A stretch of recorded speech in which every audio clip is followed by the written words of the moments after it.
Bora lá. Bom, pessoal, obrigado aí por reservarem um tempo aí para participar com a gente.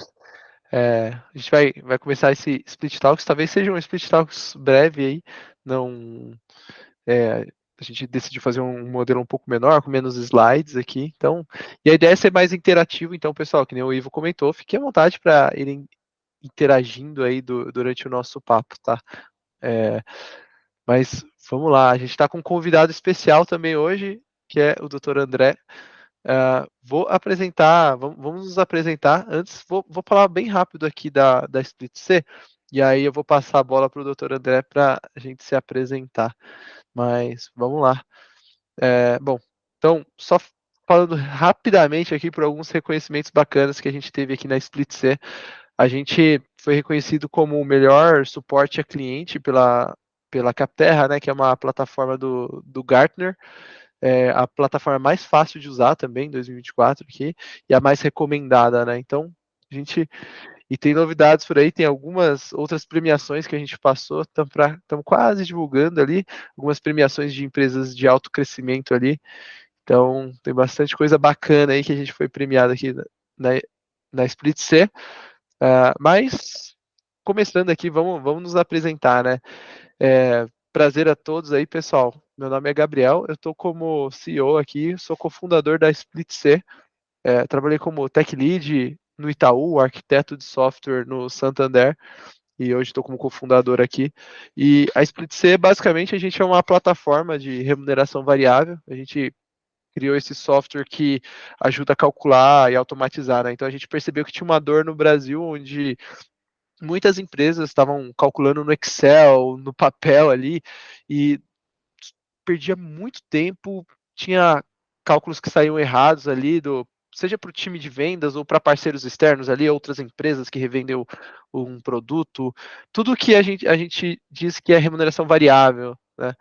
Então, a gente começou a crescer bem rápido no Brasil, porque a gente é a primeira plataforma 100% focada na complexidade de cálculo, né? A gente consegue puxar o dado de um monte de sistema e aí a gente tem um motor que consegue automatizar e parametrizar qualquer tipo de cálculo, por mais criativo que o seu cálculo seja, né? Hoje a gente está mais ou menos com uns 200 clientes ali, mas vou passar a bola aí para o Dr. André. Fica à vontade aí, André, para se apresentar, né? Bom, inicialmente, boa noite. Agradecer também essa oportunidade que a Split C está conferindo aí para o nosso escritório. Eu adoro estar próximo a empresas como a Split C e outras desse segmento de mercado, e principalmente os empresários de um modo geral. Eu acho incrível, eu vejo uma questão de ordem social mesmo, poder trabalhar e advogar com essas empresas, porque além logicamente, da maximização de lucros, da obtenção de resultados que toda empresa, quando é constituída, tem, eu acho que por trás disso tem a coragem, né, dessa moçada que é de empreender, gerar postos de trabalho, gerar uma atividade comercial e uma atividade empresarial num país como o Brasil, que é um país de muita oportunidade, mas também de muitos desafios, né? Quando a gente entrar um pouco no debate aqui sobre as reflexões jurídicas, logo vocês vão entender. Eu acho que todos vocês que são atuantes, estão dentro do mercado, sabem os desafios que é lidar com a legislação brasileira e com as decisões judiciais. O nosso escritório é um escritório muito antigo, né, principalmente o Binodzi, quase 50 anos de atuação aqui na advocacia, principalmente com esse objetivo de ser parceiro das empresas. Acho que mais do que uma assessoria jurídica, a gente se vê aqui na MH muito mais como parceiro das empresas na solução de questões. Então, essa é a nossa busca e vamos ver, vamos desenvolver aí nosso debate, nossa conversa, nossas reflexões, até porque no âmbito do direito, como fenômeno social, ele acaba sendo uma reflexão de todos, né? Existe aquela brincadeira que todo mundo tem um pouco de advogado dentro de si, né? Um pouco de jurista dentro de si. Eu acho verdade mesmo. A lógica jurídica, ela não é uma lógica somente restrita aos estudantes do direito.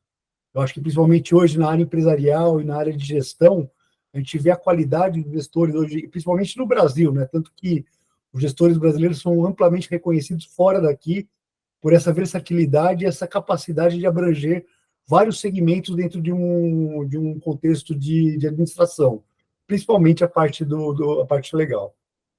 Então, Nossa, mais uma vez, obrigado e vamos bater esse papo aí. boa. Boa. Não, nós que agradecemos você como convidado aqui, doutor. O senhor já ajudou muito a gente aqui como empresa também a resolver, assim, questões bem divertidas, digamos assim, né? Então, pô, a gente sabe como vocês são referência aí no mercado, então, prazer é nosso aí de ter convidado vocês. E agora, vamos falar um pouquinho da agenda, né? O que vai ser esse papo de hoje, né? Vamos lá. Então, a gente vai trazer alguns prejuízos milionários, assim, de casos reais, assim, que aconteceram com grandes empresas, né? A gente vai falar principalmente de duas empresas em específicos que tiveram ali alguns casos que ficaram públicos, né? Que Oracle e IBM, no caso.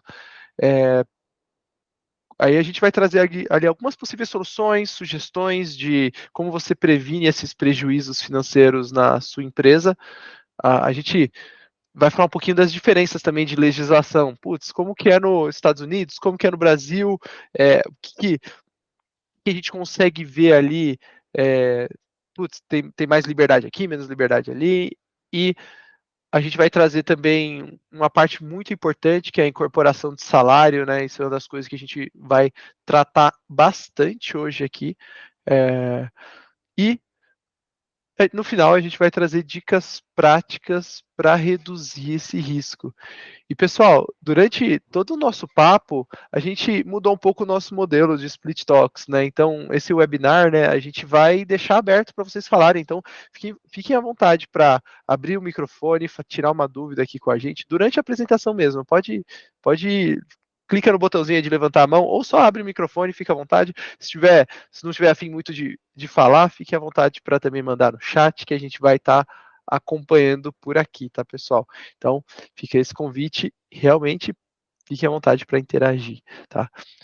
E vamos lá, vamos começar então com o caso da IBM, né? Então, o caso da IBM, eu vou dar um rápido briefing aqui, né, é, do que o artigo diz, né, os que foram publicados, né? Basicamente, teve um claim ali de um valor bem relevante, onde é, quem acusava, né, falava ali que existia um plano de incentivo, ali, uma carta de plano de incentivo, mas não era um contrato escrito e assinado, né? Então existia ali uma política, mas não era um contrato assinado. Aí o doutor André com certeza vai conseguir complementar muito mais que eu a parte jurídica. Desculpa se eu estiver usando termos técnicos muito básicos aqui, tá? Você deve estar acostumado aí com a galera muito leiga, doutor, mas fica à vontade para complementar também. Eu acho que aqui é um primeiro ponto que vale a pena a gente já dar uma pincelada ou uma refletida sobre os aspectos jurídicos aqui, né? Quando o Gabriel propôs aqui essa dinâmica para a gente, ele trouxe esses dois casos. Então, eu acho que ele propõe, de modo consciente, né, uma metodologia de abordagem aqui, uma metodologia dedutiva. Então, a gente vai pegar o caso prático aqui e tentar deduzir esse caso prático até chegar numa experiência teórica sobre o fenômeno jurídico. Já nesse primeiro ponto aqui, a gente identifica alguns aspectos que valem a pena serem meditados pelos gestores de um modo geral. Eu acho que isso aí é um ponto que é relevante. Quando a questão foi trazida nos tribunais dos Estados Unidos, o argumento realmente que foi produzido foi: olha, isso aqui não era um contrato.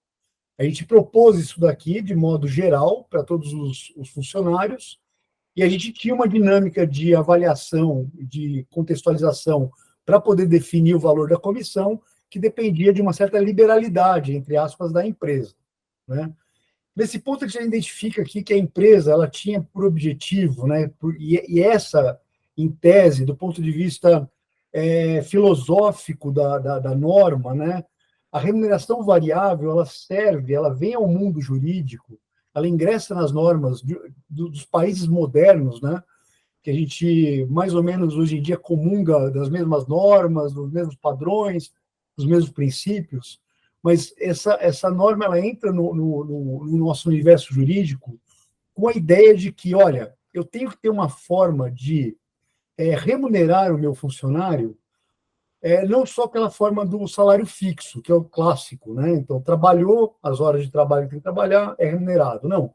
Tem que ter um aspecto variável que seja parte de uma instrumentalização do gestor para poder levar a equipe a atingir metas e objetivos da empresa. Essa é a função, basicamente, da remuneração variável. Ela tem por objeto, justamente, levar o gestor a envolver a equipe dele, envolver diversos setores da empresa dele, até porque uma remuneração variável bem percebida, bem pensada, ela é pensada sistematicamente, de modo sistêmico. Não adianta você estabelecer uma forma de remuneração variada para a sua equipe de vendas, né, botar o pessoal para sair vendendo na rua, sem ter em contrapartida um sistema produtivo que vai atender aquele sistema, aquela venda. Então, a ideia da remuneração variada, quando o gestor pensa nela, ele pensa de modo sistêmico. Aqui a gente identifica uma coisa que eu acho incrível, assim, eu me divirto um pouco com isso, não com a desgraça, logicamente, da Oracle, não é essa a questão, mas eu me divirto no sentido de imaginar duas empresas de referência, IBM e Oracle, que deve ter metas e objetivos bem claros e definidos, inclusive com algoritmos, né, com teoria dos jogos matemáticos ali, trabalhando com os melhores gestores e profissionais. E o fato é, o que a gente verifica já de pronto, que alguém errou no cálculo. Alguém errou nessas metas. Porque o que acontece? Quando você cria essa remuneração variável mediante comissão, e ainda que você fale, olha, não estava no contrato isso daí, eu fixei isso daí de modo geral e ainda a gente não contratou isso. Tanto na legislação americana como na legislação brasileira, se você fizer isso de modo a dar publicidade disso dentro da tua empresa, você como empregador, como gestor, passa a ser obrigado. Então, existe um elemento contratual, ainda que não firmado por escrito. Explícito ali, né? Exato, não escrito, não firmado diretamente, que você passa a ser responsável por aquilo ali. Você passa a ser obrigado. E o grande problema da comissão é que, uma vez fixada essa comissão, você não consegue voltar mais atrás. Essa é uma verba variável, em certa medida, que você não consegue retroceder na forma de proposição de contratação. Ela integra, no caso do Brasil, ela passa a integrar totalmente a verba salarial, inclusive para fins de incidência do previdenciário, de imposto, e também para cálculos de fundos de garantia, 13º, o terço de férias, ou seja, todas as verbas indenizáveis também ela passa a compor a base de cálculo. Então, assim, aqui o interessante de verificar é que uma empresa desse porte, né, errou no cálculo. Porque o que acontece? Quando você estabelece objetivos e metas, muitas empresas, num desenvolvimento que a gente já pôde constatar aqui nos nossos anos de atuação como advogado junto às empresas, é que às vezes inicia uma política de remuneração bastante agressiva, com a intenção de criar um valor de mercado, atrair bons profissionais. Só que, no curso dessa gestão, descobre que essa agressividade na remuneração, ela se transforma num certo peso, porque muitas vezes não se reflete na questão de mercado, ou seja, está muito acima do valor de mercado que o mercado paga, ou seja, se existe um universo de concorrência, o custo do teu produto, o custo do teu serviço passa a ser, muitas vezes, não competitivo, e boa parte disso, que a gente sabe hoje, dentro de uma planilha de orçamento, aquilo que um dos valores que mais impacta é o valor de salário, né? É a parte de remuneração.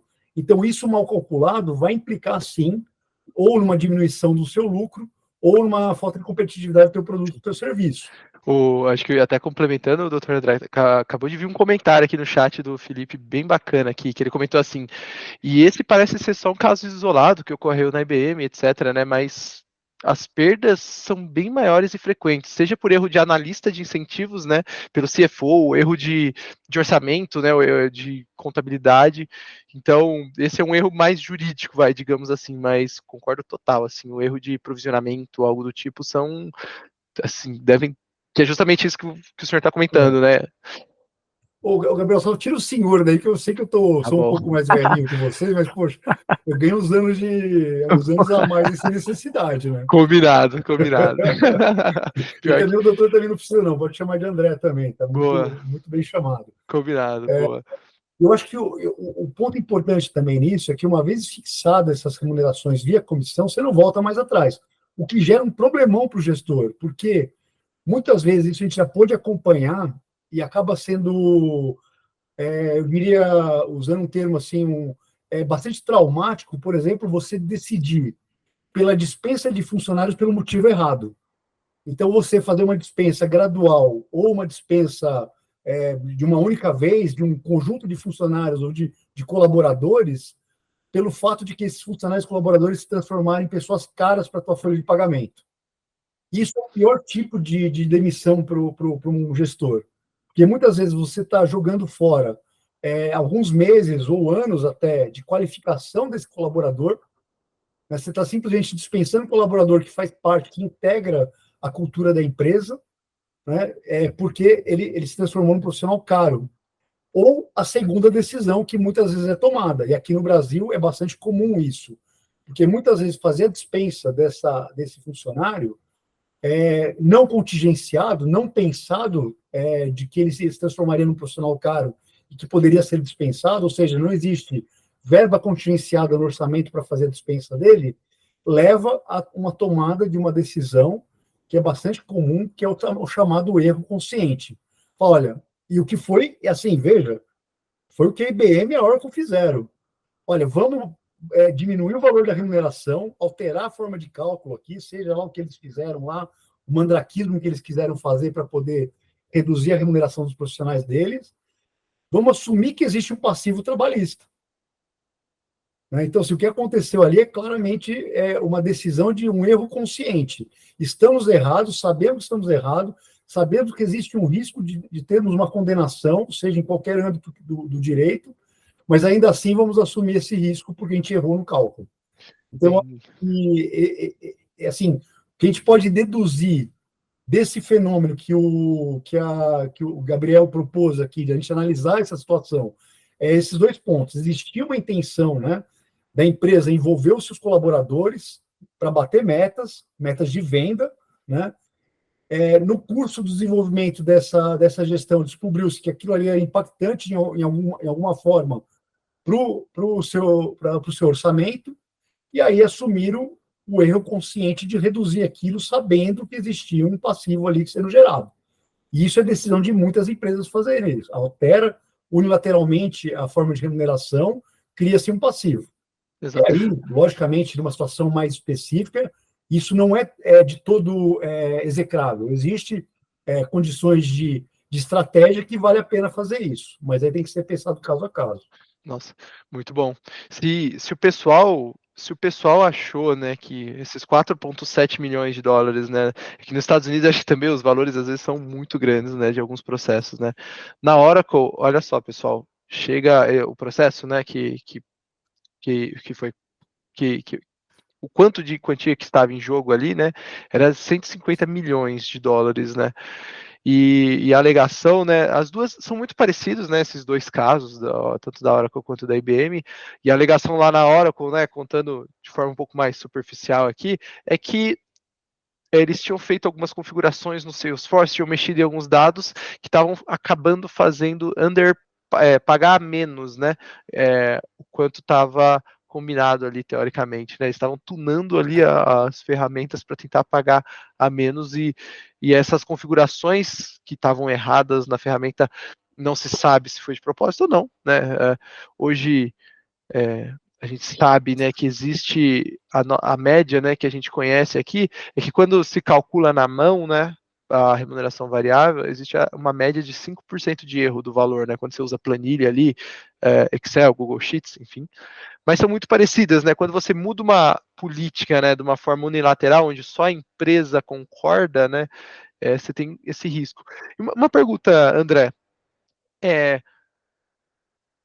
Então, às vezes, né, eu pelo menos como, né, como empreendedor, às vezes eu penso, pô, eu não posso mexer nesse ninho de vespeiro nem a pau.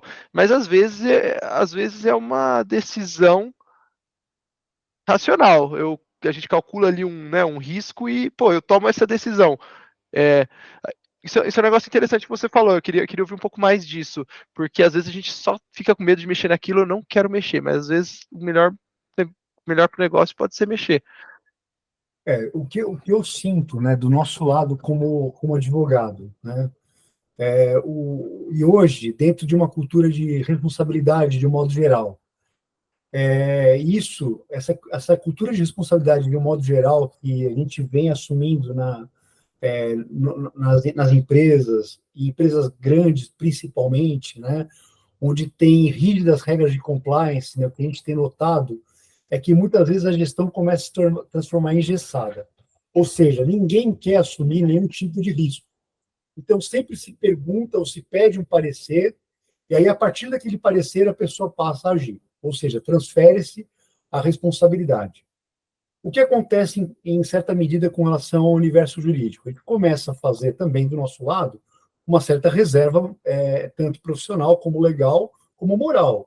Então, você começa a expor os diversos cenários possíveis para o gestor e o risco de cada cenário. E aí a decisão continua sendo a do gestor. E muitas vezes, num ambiente corporativo, onde tem essas regras de compliance, não é tomada decisão por medo de tomar essa decisão, porque esse risco está presente na tomada de decisão. Agora, o que fica muito claro, e todos vocês aqui são gestores, possivelmente, atuam na empresa ou atuam junto a empresas, seja como consultores ou como colaboradores diretos, o que a gente sabe é que não existe decisão boa e decisão ruim. Existe decisão que é tomada de acordo com o cenário que se apresenta naquele momento e muitas vezes projetado. Logicamente, hoje em dia existem mecanismos aí repetindo mais uma vez, a teoria dos jogos matemáticos, onde você consegue, dentro de uma variável mais extensa ou menos extensa, conseguir planificar situações futuras e tomar a decisão. Agora, quando a decisão é tomada, e isso quando eu estou junto com o Gabriel, tomando algumas decisões, ajudando ele a tomar decisões, a decisão não é minha, é dele, né? Mas quando a gente está junto, que a gente fala, olha, aqui se existe um risco, a gente tem que quantificar esse risco. Quantificando esse risco, qual que é a atitude recomendada, que a gente pôde já avaliar e ver qual que é a atitude recomendada? Contingenciamento. Então, assim, aqui no Brasil, principalmente, que as regras aqui, embora existam, na hora da sua aplicação jurídica, elas não são tão claras, né? O exemplo disso, claro, disso daí, é justamente essas chamadas remunerações variáveis, que a lei diz uma coisa expressamente e os julgados são em sentido oposto, que você fala assim, mas onde está a lei aqui? Como é que o judiciário assume uma unanimidade de decisões, algumas decisões esporádicas a gente vê confirmando a lei, né? Como que o gestor consegue gerir uma empresa? Porque se o gestor é um gestor qualificado, ele pega a lei, lê a lei e fala, eu vou decidir com base na lei. A lei fala o quê sobre remunerações variadas? Olha, elas não integram a base de remuneração. Está na lei. Artigo 457 da CLT, dada por alteração da lei lá da reforma trabalhista, a famosa lei do Temer, né? Ela deu uma alteração ao artigo 457 e falou assim, ó, essas verbas, bônus, gratificação, prêmio, não integram a base de salário. Poxa, você é gestor, você leu a lei ela está vigente, ela entrou no nosso sistema normativo, ninguém declarou inconstitucionalidade dessa lei, é uma lei válida, dentro da teoria da norma. Você vai lá e fala, gente, eu vou pagar aqui bônus, vou pagar premiação, vou pagar gratificação e estou tranquilo que não integra a base de cálculo. O funcionário sai e entra com uma reclamação trabalhista. Qual não vai ser a sua surpresa que o juiz vai falar assim, olha, era habitual? Essa talvez seja a grande chave. Sim, era habitual. Legal. Então, amigo, integra a base da remuneração trabalhista para todas as finalidades. E aí o empresário fala, poxa, mas assim fica difícil, porque eu fiz todo o meu orçamento. Eu não me contingenciei para isso. Eu não me E contingenciei para isso. Por isso que talvez essa cintura fina como assessoria jurídica, para que a pessoa possa falar, olha, sim, a lei diz isso, mas olha, considere que se você for demandado ou se você for reclamado perante a Justiça do Trabalho, você vai ter essa decisão como uma grande possibilidade do seu horizonte de eventos. Sendo assim, vamos pensar no contingenciamento disso daí, porque também existe decisões de outro lado também. Existem algumas decisões que falam, não, a lei fala que não integra a base reclamante. Você não tem direito de receber fundo de garantia, 13º sobre essas parcelas. Mas ainda assim é um cenário que vale a pena para um gestor contingenciar. Quantos por cento, como contingenciar, como fazer isso, talvez vocês, como gestores, sabem muito mais do que eu. Né? Eu só sei dar a má notícia. Né? Agora, como fazer isso aí, depois jogar isso aí no orçamento de vocês, com é, certeza vocês têm mais habilidade para fazer isso daí. isso, Né? isso é uma das perguntas também que eu queria fazer, André. Quer dizer, inclusive, pessoal, se tiverem dúvidas e quiserem interagir, fiquem à vontade também, tá? Mas isso é uma das dúvidas interessantes. Fiquem à vontade para ou levantar a mão ou abrirem o microfone. Mas se a gente fosse falar em valores, né? Provavelmente nos Estados Unidos, por exemplo, se eu tenho um vendedor aqui, um time de, sei lá, 10 vendedores, ou eu tenho um time de 60 ou 100, é, não sei se dá para a gente contingenciar 150 mil dólares, por exemplo, né? Num caso onde a gente precisa mexer em algo que pode, assim, que pode ter algum passivo ali, né? Você tem experiência, assim, sei lá, se você fosse dar alguma dica no sentido prático de, tô te colocando na fogueira, tá, André? De, sei lá, eu tenho 10, talvez, quanto de dinheiro eu teria que talvez ter para precaver ali, de acordo com, sei lá, com alguma possível mudança, assim. Geralmente, qual o racional que você usa para talvez ajudar os gestores a fazer esse contingenciamento, né, de dinheiro para, no caso de um problema desse? Olha, eu não vou falar a partir do que eu entendo que é o certo, até porque realmente aí eu faria eu tomaria a liberdade de fazer um corte metodológico. Esse realmente não é o meu objeto de estudo de atuação. Uhum. Então, eu teria muita dificuldade de poder falar o quanto com relação a isso. Agora, eu posso falar com relação à experiência do que eu vejo dos gestores. Né? Então, a gente tem empresas que estão no nosso quadro aqui de clientes, e como a gente faz justamente, que nem você bem sabe, né, Gabriel, esse jogo mais próximo de tomar decisão, de não querer ingestar a empresa. Né? Eu acho que talvez o nosso desafio como advogado hoje é não ser um tecnocrata. Né? É pensar que a empresa tem que existir, tem que gerar casos, tem que estar no mundo e gerar recursos para poder continuar existindo. Então, acho que talvez a busca por uma solução jurídica ela passa por essa conversa, justamente de apontar os riscos. Agora, o que eu vejo normalmente é essa questão de quanto, né? Vai depender muito de alguns fatores, logicamente. Primeiro, do caixa da empresa. Se é uma empresa que está com um EBITDA alto, né, e tem recurso para fazer um contingenciamento, ela pode adotar uma postura mais conservadora. Ou se ela tiver uma projeção que nos próximos 5 anos ela está com um lucro alto, ela pode até abrir mão de fazer esse contingenciamento. Falar assim, olha, se vier a bronca, nós temos aqui como pagar. Nós estamos gerando recurso aqui, né? Eu não preciso empatar parte do meu, porque assim, quando você fala em contingenciamento, você está falando que uma rúbrica da sua prestação de contas vai ficar parado lá. Esse dinheiro vai ficar parado, normalmente aplicado em alguma aplicação financeira. E empresário bom não gosta de dinheiro aplicado em aplicação financeira, gosta de dinheiro rodando no destino da empresa. Então, esse dinheiro parado lá não é um dinheiro bom, né? Visto do ponto de vista do gestor. Ele quer pegar esse dinheiro para abrir uma outra planta industrial, para ampliar para contratar mais funcionários, para ampliar o seu objeto. Então, aquele dinheiro parado contingenciado não é um dinheiro interessante para a empresa. Sim. Agora, se é uma empresa mais conservadora, ela pode adotar alguns critérios. Por exemplo, olha, eu tenho um passivo aqui que eu gerei de 100. Vamos contingenciar 30% ou vamos contingenciar 50%? É esse, mais ou menos, o percentual que a gente vê os gestores fazendo. Por quê? Porque as dívidas, esses passivos trabalhistas, eles também, eles têm, como todo instituto jurídico, né, em todo país moderno, existe uma questão do tempo como fator de eliminação desse direito, da expectativa desse direito. Então, por exemplo, você tem um passivo, você mandou funcionários embora. Se esse funcionário, por exemplo, não ingressou com uma ação até 2 anos depois da sua dispensa, ele perde o direito à reclamação trabalhista. Portanto, muitas vezes, você tem que considerar que após 2 anos, parte daquele valor contingenciado pode voltar para a tua operação, Legal.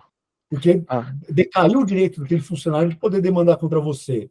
E no mesmo sentido, o funcionário que ficou 5 anos empregado na tua empresa, você demitiu ele, ele pode pedir sempre 5 anos para trás a partir da sua demissão. Então, a cada tempo que passa, você tem meses que você pode, dentro de uma gestão mais profunda, meses que vão decaindo daquela tua obrigação. Então, tinha essa obrigação, mas esse mês ele já não vai mais poder pedir. Isso, num conjunto de funcionários, tem um valor, né? Então, talvez a gestão desse contingente é mais ou menos isso. É definir primeiro quem é a tua empresa, se tem valor sobrando para fazer esse contingenciamento, né? Se esse contingenciamento vai impedir, por exemplo, de você ampliar o seu objetivo de lucro. Então, por exemplo, se você tem um objetivo de lucro que vai te trazer um recurso maior do que aquele contingenciamento que é conservador, então talvez valha a pena você pegar esse valor contingenciado e aplicar no negócio da empresa, que vai gerar lucro. E o lucro paga qualquer passivo. Logicamente, você está falando dentro de uma estrutura, muitas vezes, de uma empresa limitada, você tomando a decisão como sócio, sozinho, ali, quase que dono da empresa. E muitas vezes dá para parcelar também, né? Também, Sim. isso é um negócio que geralmente é mais permissivo também, né? Quando se trata de... E isso é uma outra possibilidade, sim, até muitas vezes a gente dentro de uma estratégia da empresa, a gente até gosta que os funcionários entrem com a reclamação trabalhista, que valor, aqui no Brasil, valores pagos em sede de ação judicial homologada pelo juiz, não pode ser mais reclamado. Muitas vezes você faz um pagamento na esfera administrativa, ainda que descorreto, né, um pagamento totalmente correto, ainda assim pode ser demandado, né? Agora, o que complementando o que eu estava iniciando a falar, é que muitas vezes hoje, e a Split C é um caso também, você tem investidores que têm, muitas vezes, uma participação em conselho de administração. Então, muitas dessas decisões não podem ser tomadas no âmbito do sócio, ou do CEO, ou do diretor-presidente, o executivo-presidente ali, né? Isso muitas vezes tem que ser reportado para o seu conselho de administração e validado lá como uma forma de segurança para aquele que toma a decisão. Isso também é importante ter, né, dentro dessa esfera, porque tudo isso que a gente está falando aqui, ele passou por alguns departamentos, né, dentro de uma empresa. Passou pelo financeiro, passou por recursos humanos, passou pelo executivo, passou pelo teu orçamento aprovado no início do ano, lá nos 3 primeiros meses lá, do exercício fiscal, você aprovou um orçamento que você vai ter que, ao final do período, justificar se você cumpriu o orçamento ou não, né? O que foi orçado, o que foi cumprido, o que não foi cumprido e por que não foi cumprido. Essas respostas são respostas, né, a indagações presentes nas assembleias, seja numa empresa limitada, hoje em dia com uma importação muito grande da SA, seja numa SA, que aí sim você tem uma obrigação direta de fazer isso mesmo. Muito bom. Pô, legal. E acho que no fim, né, tudo se reduz, acho que essa imagem representa um pouco, né? Se reduz ao apetite de risco e você vai balanceando, né? Então, o quanto você quer arriscar versus o quanto você tem para contingenciar, né? Pô, legal. Tem um slide aqui que é bem bacana, pessoal, que é como que a gente reduz, né, esses riscos, né? Então, hoje na Split C, uma das coisas que a gente mais percebeu é que, em média, quando você calcula na mão, você erra até 5% do valor, né, de quanto você tem que pagar. Então, se você paga, sei lá, 1 milhão em remuneração variável, premiação, bonificação, comissão, por mês, você tem um risco de 50 mil ali, isso só de erro de cálculo mesmo, tá? Não estamos falando ali de riscos trabalhistas ou algo do tipo, tá? Então, Outra coisa, e aí isso é novidade agora, tá, pessoal? Vocês estão sabendo aqui de primeira mão, tem uma funcionalidade que está para chegar na Split C, que é a assinatura digital, né? Então, a gente vai conseguir coletar um aceite digital da política ali, né? Tanto da política quanto do valor final, né? Você vai ter um ok da pessoa quanto, ó, as regras são essas, estão acordadas e estão assinadas por todas as partes, né? Depois vou dar um pouco mais de detalhe dessas funcionalidades. E o histórico, né? Aqui na SplitC, a gente vai ter histórico de todo momento que ele teve acesso ali, ou quanto que foi calculado, em que momento, tudo isso fica guardado, você consegue bloquear os cálculos para prevenir que esses valores mudem no futuro. Tem vários mecanismos aqui que dão muita segurança, porque a gente está com mais ou menos 200 clientes e cada um tem um modelo diferente, né? Então a gente tem muita experiência com todos esses cenários, né? E do lado da MH Advogados, né? Pô, acho que eles conseguem ajudar bastante. Eles têm muita experiência, né? Com casos reais ali e com prevenção, com esse contingenciamento, né? André, com a parte trabalhista, aconselhamento e acho que o principal é muita experiência no ramo, né? Acho que é muito legal que você sempre dá exemplos práticos, né? Quando a gente vai bater um papo, a gente fala, ó, tem um caso aqui que nesse cenário aqui a gente pode fazer dessa forma, porque eu tenho tal experiência, então isso é um negócio que ajuda muito ali, é bem bacana. Tem, tem uma pergunta aqui, André, que o pessoal fez aqui no chat, que é o seguinte, ó, vamos lá, Carlos Silva. Boa noite, parabéns pela condução. Obrigado, Carlos. E quanto a contratados, os famosos PJs, né, não como representantes comerciais, é possível reduzir ou é arriscado, né? Quanto aos contratados CLT. Eu chutaria que é tão arriscado quanto, mas quero ouvir aí. A gente não quer entrar tanto no PJ versus CLT, né? Interessante, né, Gabriel? Porque a gente, logicamente, a gente se reuniu para ver o que talvez seria interessante a gente abordar, que fosse um alimento bom, né, para todos que estão aqui, que se dispõem a estar às 6 horas da tarde para bater esse papo. E o Gabriel falou assim: vamos falar de PJ versus CLT? Falei, olha, Gabriel, podemos falar, mas é um terreno bastante, eu poderia dizer assim, qualificado como pantanoso, né? Por que pantanoso? Porque a gente tem uma situação, do ponto de vista fenomênico social, uma tendência a uma busca por um certo liberalismo, inclusive aqui no Brasil. Então, assim, falando até um pouco, aproveitando aquele ponto que a gente ia abordar, sobre a legislação dos Estados Unidos e a legislação brasileira. Então, assim, a gente tem os Estados Unidos como histórico de formação de país, uma visão bastante liberal, ou seja, um intervencionismo mínimo do Estado, né? Isso vale lá também para as relações de trabalho. Então, os contratos de trabalho são firmados muitas vezes no âmbito individual e são bastante respeitados. Ou seja, existe uma liberalidade maior na assunção de cláusulas, né, de fixação de cláusulas, de condições, de remunerações variáveis. Se essas remunerações variáveis integrarão ou não integrarão ao salário fixo. E isso, lá nos Estados Unidos, tem uma certa validade, né?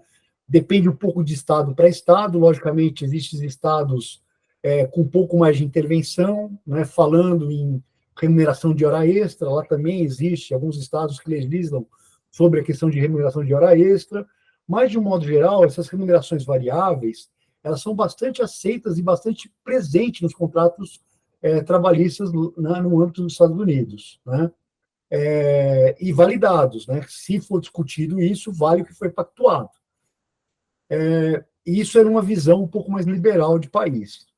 O Brasil já não tem essa mesma abordagem. A gente tem uma abordagem aqui um pouco mais intervencionista, um pouco mais patriarcal, né?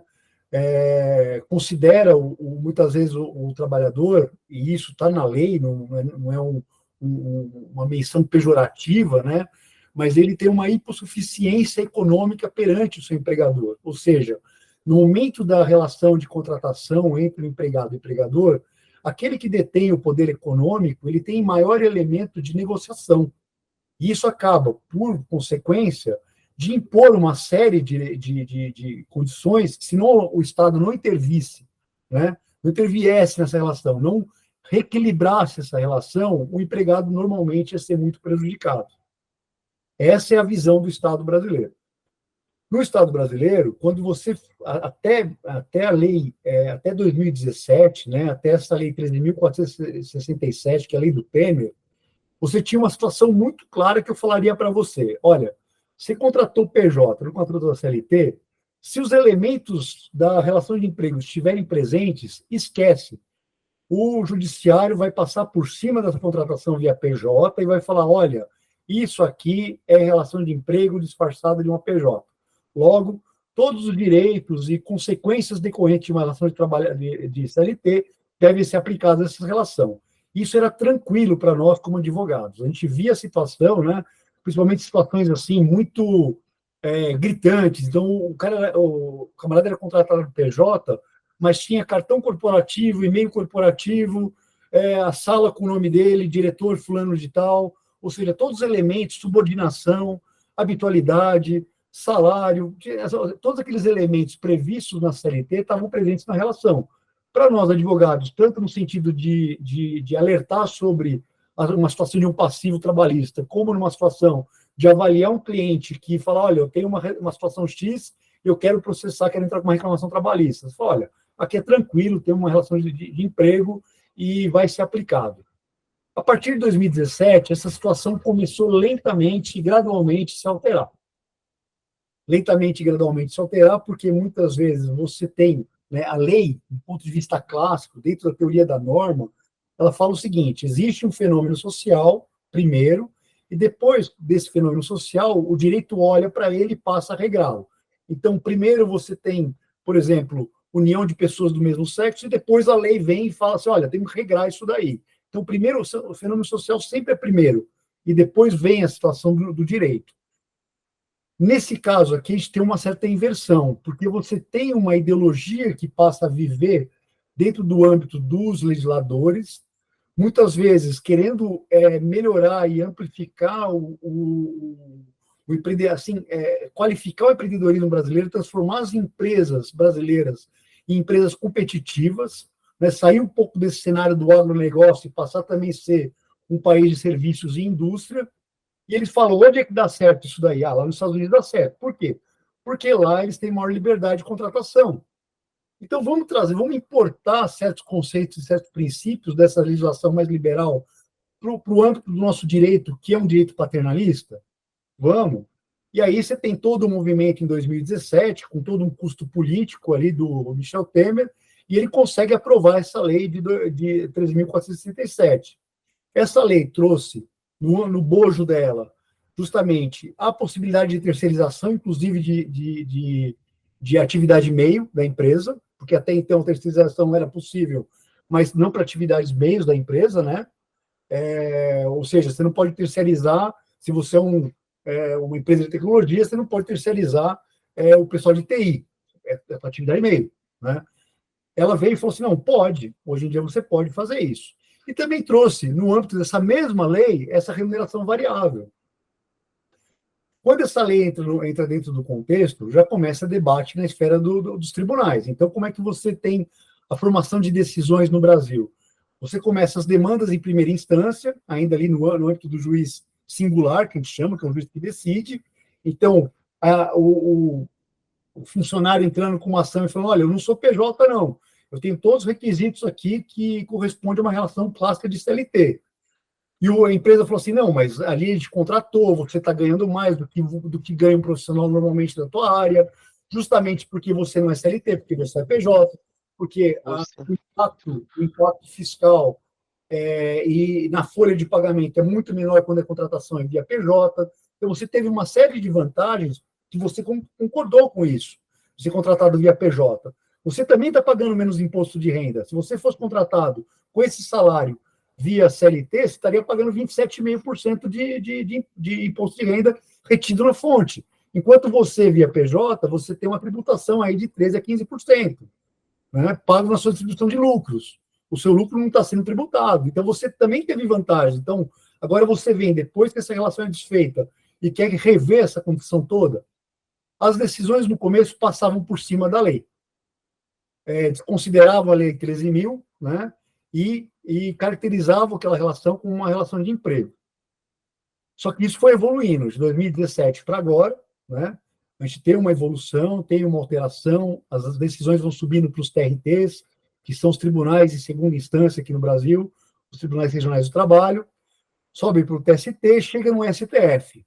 Aí o STF, que é um mediador ali daquilo que é constitucional, que não é constitucional, ele passa a olhar essa norma e, há pouco tempo atrás, nós tivemos uma decisão bastante interessante. Ainda que ele não valide a relação de PJ, fala, não, essa relação é relação de PJ, o STF vai lá e fala, olha, esse tipo de situação de discussão aqui não é de competência da Justiça do Trabalho, é de competência das justiças estaduais comuns.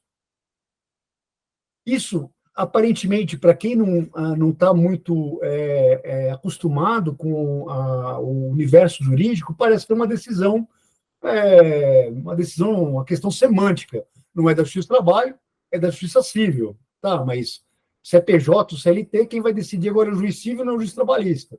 Só que quando você faz isso, do ponto de vista principiológico e de certas regras processuais, você muda todo o ângulo de visão. Quando você joga essa questão para a decisão do juiz estadual, você passa a ter uma relação de ônus de prova equitativa, igual. Porque na Justiça do Trabalho, o ônus da prova é do empregador. O empregado fala que tem que provar que aquilo não aconteceu, é o empregador. Na Justiça Estadual, você começa a ter uma equidade processual. Então, muda bastante essa figura. E quando você joga também para a esfera estadual, para o juiz estadual, a tendência é que o juiz estadual tenha uma visão mais contratualista. Ou seja, aquilo que foi pactuado é o que vale entre as partes, que é o que vem sendo firmado do ponto de vista assim, das decisões na esfera civil, agora nada a ver com periodização, mas na esfera civil, a gente, desde 98 eu advogo, antes disso eu fazia estágio, né? Mas a gente via que antigamente a pessoa escrevia no contrato, e na hora que o juiz ia decidir, ele praticamente passava por cima daquilo que foi pactuado. Só que, de uns anos para cá, progressivamente, a gente tem notado a força do contrato entre as partes. Hoje em dia, eu não diria para mais ninguém, se assinou? Não, vamos questionar isso juridicamente e que vai ganhar. Hoje em dia, numa eventual conversa com o cliente, você assinou? Possivelmente é isso que vai ficar valendo. E nos Estados Unidos é muito assim também, né, André? Então, a assinatura tem um peso. Essa cultura para justamente Legal. criar um ambiente de segurança jurídica. Porque quando você tem um contrato e você sabe o que está valendo, e você sabe o que está pactuado, ainda que aquilo depois você fala, puxa, eu assinei mal esse contrato aqui, olhando hoje naquele famoso engenheiro de obra pronta, né? Olhando hoje eu faria de outro jeito, tal. Mas você sabendo que aquilo que está valendo, muitas vezes você decide a tua vida e decide a tua empresa com base naquela tomada de decisão. E não, assinei, mas será que vale mesmo que eu assinei? Esse será que vale mesmo que eu assinei? Eu diria que é um grande câncer do ponto de vista social, que traz muita insegurança e muitas vezes os investidores, quando a gente tem contato com os investidores, eles falam assim, puxa, mas a gente não tem segurança. Porque falam que no Brasil a gente assina um contrato, mas não vale. Mas isso tem mudado gradativamente e o STF, com essa decisão há algum tempo atrás, há pouco tempo atrás, traz uma outra qualificadora, né? Então você fala assim, oxa, agora será que a Justiça Estadual passa a ser competente para decidir essas questões?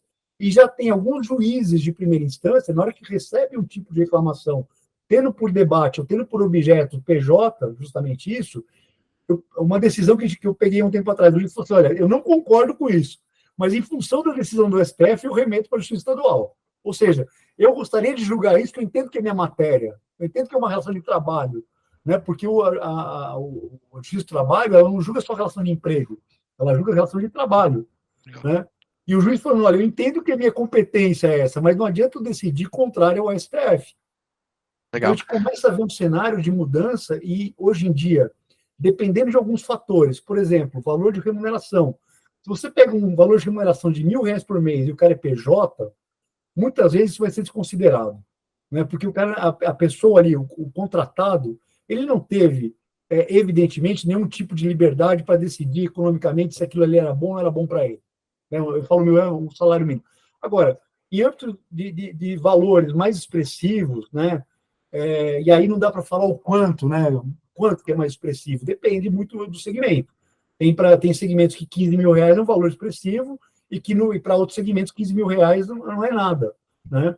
Agora, dependendo desses valores de mercado, considerando valores de mercado, e que o juiz entende que aquele contratado para ele, economicamente, foi interessante a contratação via PJ, a tendência que a gente tem visto é que isso seja validado. Tá? Muito Assim, bom. eu falei que a gente não ia entrar nesse tema, Mas Gabriel, sensacional, essas que é perguntas estão muito difícil entrar boas. nesse tema porque não tem decisão. Tá? É um âmbito muito, ainda, eu diria assim, experimental. A gente vai, existem as teses jurídicas, logicamente, né?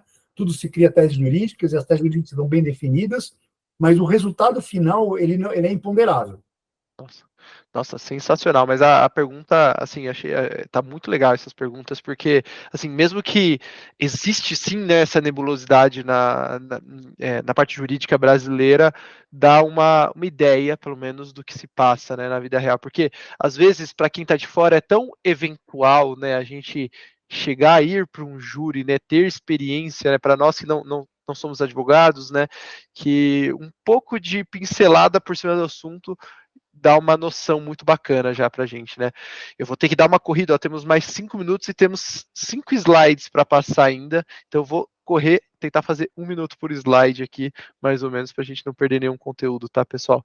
Mas, meu, sensacional esse papo aqui, tá? Eu sei que a gente não queria entrar tanto nesse remuneração PJ versus CLT, mas, meu, foi muito bacana essa pincelada que você deu. E acho que tem um dos slides aqui, né, que falando principalmente de habitualidade e incorporação do salário, né? Então, o que pode ser interpretado, o que é uma incorporação do salário, o que é uma habitualidade ali quando você vai pagar uma, sei lá, premiação, bonificação, comissão? Se puder dar uma visão também para a gente, André. Então, a questão da remuneração variável, né? Mais uma vez, ela, quando entra no nosso sistema jurídico, ela entra com uma grande boa intenção.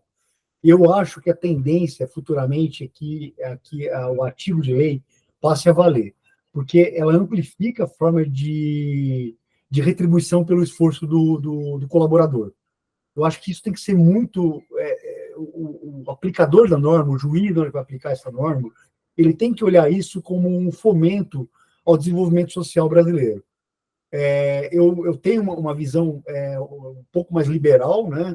Embora eu acho que um país como o nosso, você também tem que ter uma abordagem social, mas eu acho que você só consegue dividir o bolo, né?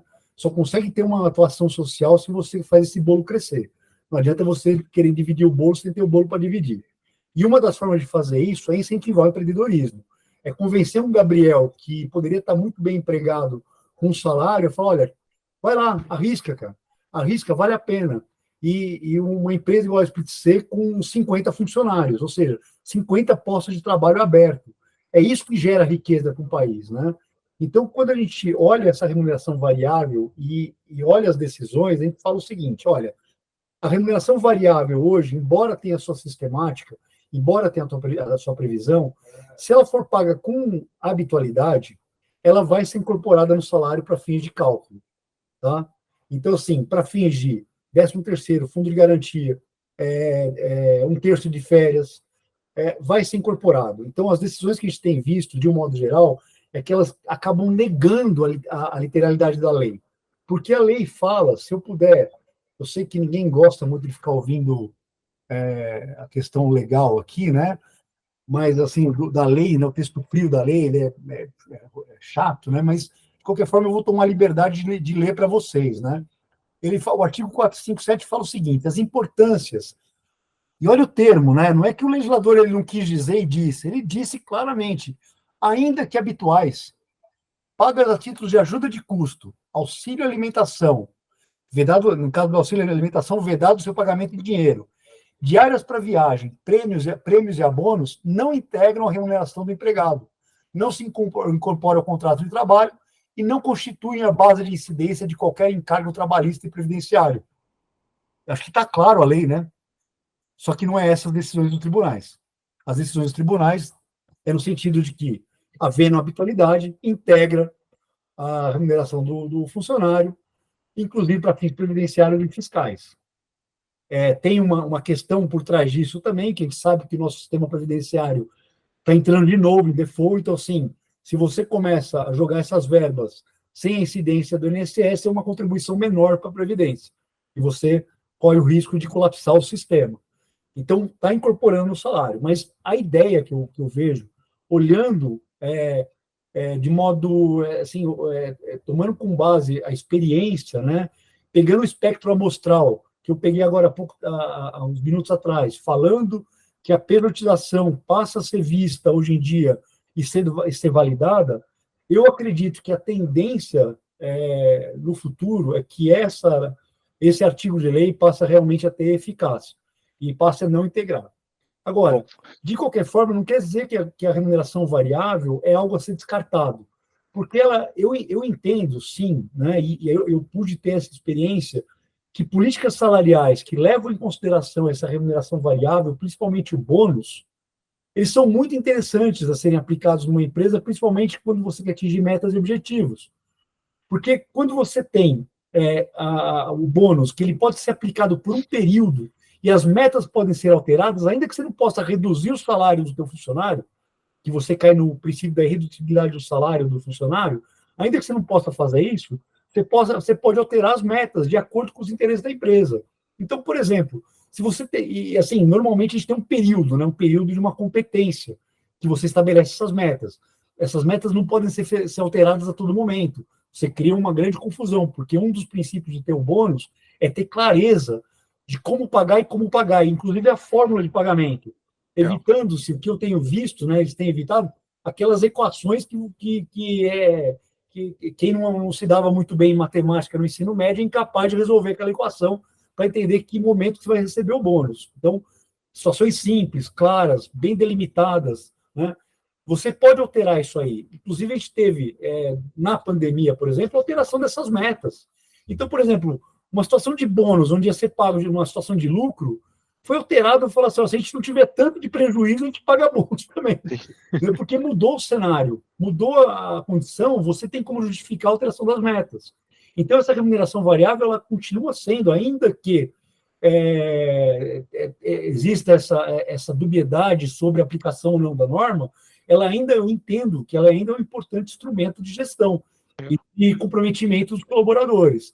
Logicamente, hoje em dia, a gente tem um desvirtuamento disso, que muitos acordos coletivos trazem no seu bojo de acordos, né, a questão da remuneração variável, por exemplo, prêmio assiduidade, está em acordo coletivo.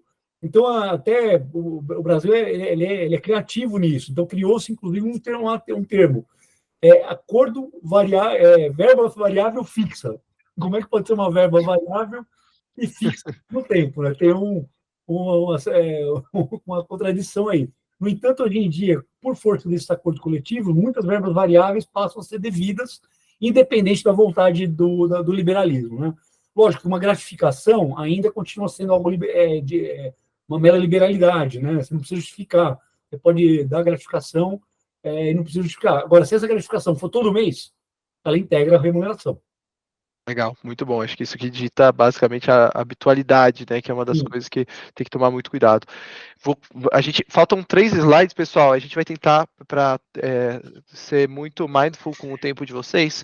Esses 3 slides, eu vou falar rapidamente sobre algumas novidades que estão para vir no Split C, uma funcionalidade bem bacana que gera segurança jurídica, enfim, algumas funcionalidades. E no fim a gente vai falar dicas práticas que vocês podem adotar. Que vocês já podem adotar na empresa de vocês para prevenir riscos, né? Mas vamos lá. Então, o que são as novidades que estão chegando muito em breve aqui na Split, né? Então, eu já tinha dado spoiler, né? Mas é basicamente a assinatura digital, né? E essa assinatura digital vem com validade ICP Brasil, né? Então, se você entrar lá no site do Gov, validador.iti.gov.br, por exemplo, ele vai ter uma validade jurídica, né? E a Split a gente sempre construiu com base em experiência real das empresas, né? Então a gente só constrói funcionalidade que vocês dão de feedback para a gente, né? Então isso é um negócio legal, né? A gente não fica construindo funcionalidades, eu vou fazer um metaverso aqui dentro, eu vou construir algo assim com base no feedback e o que gera valor para vocês, tá? E eu vou passar mega rápido nas minhas dicas práticas aqui do ponto de vista de sistema, depois a gente vai falar um pouquinho de dicas práticas e abre para perguntas também do âmbito de qualquer âmbito, na verdade, as dúvidas, né? Mas vamos lá. Então, dicas que a gente passa aqui pela nossa experiência, não calcula remuneração variável de forma manual, pessoal. é muito comum ter erro, seja, sei lá, o erro mais comum que a gente vê, sabe quando você faz uma fórmula no Excel e arrasta a fórmula para baixo para a célula, para aquela fórmula valer para todas as células? É muito comum você fazer isso, atualiza uma fórmula, só que está com filtro em cima no Excel. Aí você, sei lá, atualiza uma parte das fórmulas, não atualiza tudo. Tem vários errinhos que a nossa plataforma ajuda a prevenir, né? Manter o racional também, o histórico. Então, hoje, pô, saiu o seu colaborador que calculava lá RV, né? Putz, você pode perder todo o histórico de e-mail, de questionamento dos que os colaboradores, sei lá, por que eu ganhei tanto e não tanto? Você pode, assim, se você não manter um histórico muito forte ali, você pode perder. Então, a Split pode ajudar vocês nisso também. E coletar assinaturas e aceite dos colaboradores quando você estiver mexendo ali nas políticas, enfim, essas são algumas dicas práticas que a gente vê, e passo aqui por final a bola para algumas dicas, vou passar rapidamente, algumas dicas práticas aqui para o André comentar, né, que basicamente fazer uma avaliação profunda da política de remuneração, né, que aí você consegue identificar esses passivos, talvez ter uma continha matemática ali, né, para prevenir esses passivos, né? O famoso contingenciamento que a gente estava conversando bastante, alinhar corretamente as mudanças de plano, né? Então tá todo mundo na mesma página, não ter um plano ali, mas talvez uma assinatura, e tomar cuidado com a irredutibilidade, né, André? Mas fica à vontade para complementar aqui também. E as premiações, que nem você comentou, né? Não pode ser um negócio fixo e recorrente, né? Ou se for fixo e recorrente, saber que, por ser habitual, a grande chance de, uma vez questionado perante o judiciário, ser contemplado como remuneração, com todas as suas incidências, né? E aí volta para o item anterior do contingenciamento, né? Assim, o que eu diria também, se eu pudesse assim avançar um pouco numa seara que não é a minha, que é da gestão, mas normalmente, quando tem um bom RH, né, normalmente o gestor chega para o RH e fala: eu quero fazer uma política salarial, eu quero fazer bonificação, sem dar nenhum tipo de parâmetro para o RH. Normalmente o RH ele vai voltar com alguns questionamentos, né? Ele vai entender quais são assim, metas específicas, quais são os seus referenciais para bonificar. Muitas vezes vai exigir daqueles setores, aquele gerente, começar a parametrizar aquele setor todo. Então, o que é considerado uma situação excepcional que vale a pena ser bonificada? Quais são os parâmetros? Então, assim, muitas vezes nessa política salarial, você gera um lead case ali na tua empresa, de começar a entender quem é a tua empresa e aquilo que você quer atingir como objetivo. Então, muitas vezes o RH devolve essa pergunta, né? Mas, tá, eu vou estabelecer bonificação, mas para quê? Para quem? Em quais condições? Quais são as metas? Né? Metas que devem ser alcançáveis. Não adianta você criar uma bonificação para metas que são inalcançáveis, e aí muitas vezes vai um pouco da habilidade do gestor, né? Porque você desmotiva seus colaboradores na linha de largada, né?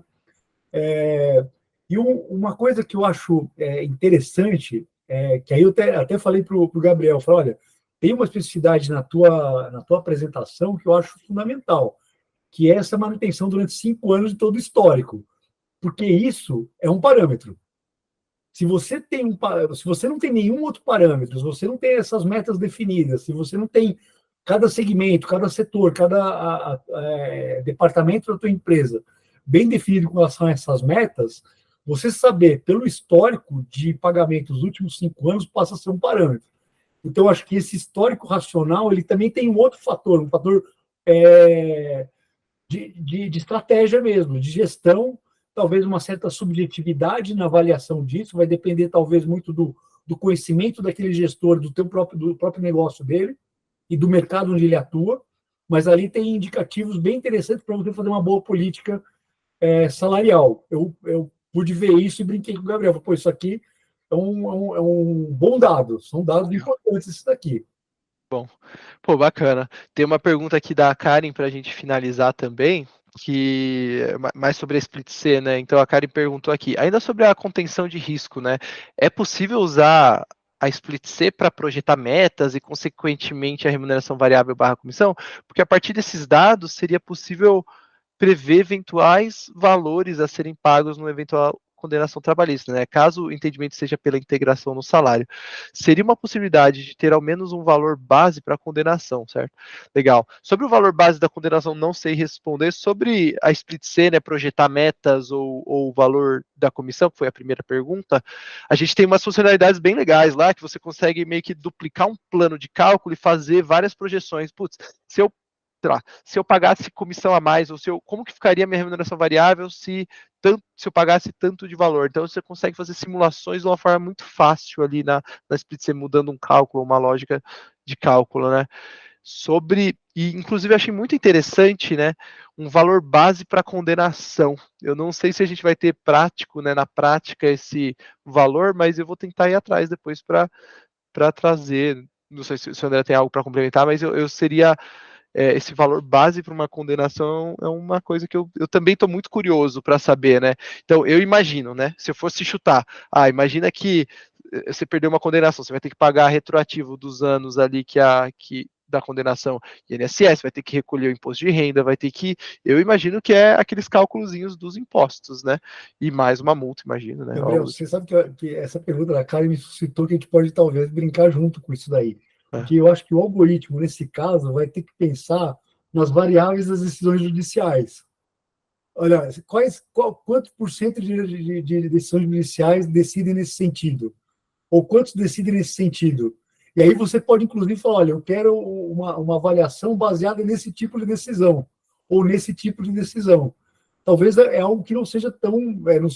também estou fazendo bonito com o chapéu dos outros, né? Eu acho que talvez não seja tão difícil de construir um algoritmo nesse sentido. Não sei, me ocorreu aqui. É bater no papo mesmo, né? Sim. Pô, parece simples. A gente tava montando agora com a Luciana, que inclusive está aqui, uma calculadora, né, de CLT, de INSS e IR, tanto pela quantidade de contratações versus salário bruto, né? E, pô, adorei a ideia, viu, Karen? Vai que vem uma funcionalidade no futuro com essa estimativa de risco, né? Pô, bacana, muito bom. Pessoal, queremos agradecer pra caramba a presença de vocês. Desculpa ter passado aqui 11 minutinhos do horário. Fica o QR Code aqui na tela para vocês entrarem em contato com a MH Advogados ou isso aqui é um WhatsApp, tá? Ou com a Split C, caso sua empresa ainda não utilize a Split C. Fica aí o convite para marcar um papo para a gente mostrar para vocês. Pessoal, se tiverem dúvidas agora no final e tiverem um tempinho sobrando, fique à vontade para abrir o microfone ou mandar aí a dúvida no chat. Mas muito bacana, pessoal. Eu agradeço pra caramba aí a participação de vocês. Muito bom. Agradeço o convite também, viu, Gabriel? Foi bem gostoso. Adorei. Aê. Show de bola. Nós que agradecemos aí a comparecer. Legal. Deixa eu fazer um comentário.